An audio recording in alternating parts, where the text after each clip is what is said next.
By the end of the story that I'm going to tell you, you realize that I'm not forcing anything on anyone. I was born in 1983 in Transylvania, Romania, and I was born a female. I was assigned female at birth. Throughout my childhood, I was expressing that I do not wish to wear dresses or skirts or dress feminine or play with dolls. My parents being the good parents that they were and are. Just my father, because I lost my mom a few years ago due to cancer. They just let me be. They let me be myself. They let me dress however I wanted to dress, and they let me behave how I wanted to behave. And I felt like I am a boy at that age, and I just wanted to be accepted. Of course, it wasn't as easy as I thought. All I wanted to do is be a child, enjoy my childhood. That is all I wanted to do.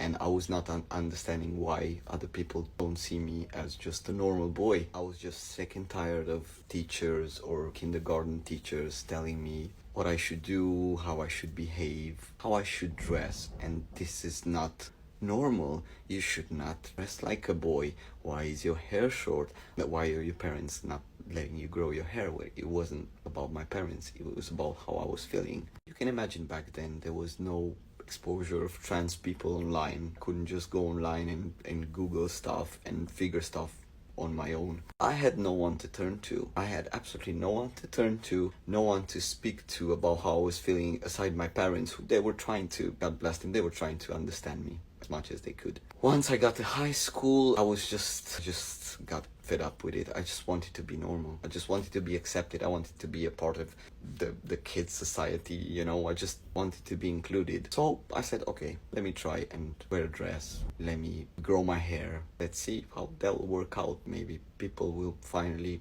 just let me be and just accept me if I was pretending to be a girl, even though I wasn't feeling like one. But that didn't work out either, because I was either being called ugly. It was like, you're an ugly girl, why are you dressing, why are you wearing tight jeans, you shouldn't do this, you shouldn't do that. So again, I was not fitting the stereotype of whatever their retina was pleasing to their retina. I wasn't fitting in.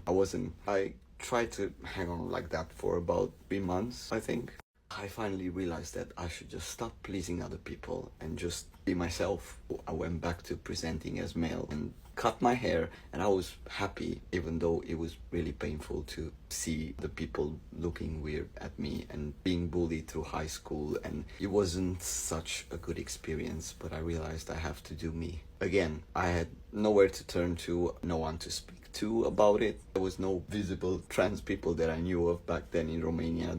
I couldn't turn to the internet or TikTok or Instagram or whatever to try to help myself, if that makes sense. I continued. I found out that I can actually transition now. It wasn't possible back then in Romania, so I tried to do my best to just be myself and be happy within my body. Of course, the body dysphoria was just too much. I just wanted to get rid of my chest. I wanted to grow facial hair. I just wanted to be a normal man. I ended up moving to Germany with my partner back then. I was supposed to start my transition in Germany, but then we broke up, so I ended up in the UK. And I started my transition in the UK. And I had a lot of exposure to look at everywhere online, and I was very happy to find out that there's other people like me. I am not alone, and this is why it's so important for us trans people, not just us trans people, the whole LGBTQIA plus community, to make themselves visible. It's for other people like us to find inspiration. I was looking at other trans men online, and I was thinking, oh gosh, I would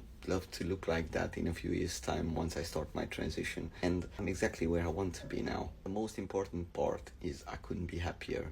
I wouldn't have done anything differently. And if you think that by me just being myself out there to help the people is forcing it on you, then just don't watch. No one's forcing you to watch. You have no idea how many parents message trans people, parents who have trans kids, asking for help. But without us being so visible, they won't have anyone to turn to. This is why it's so important.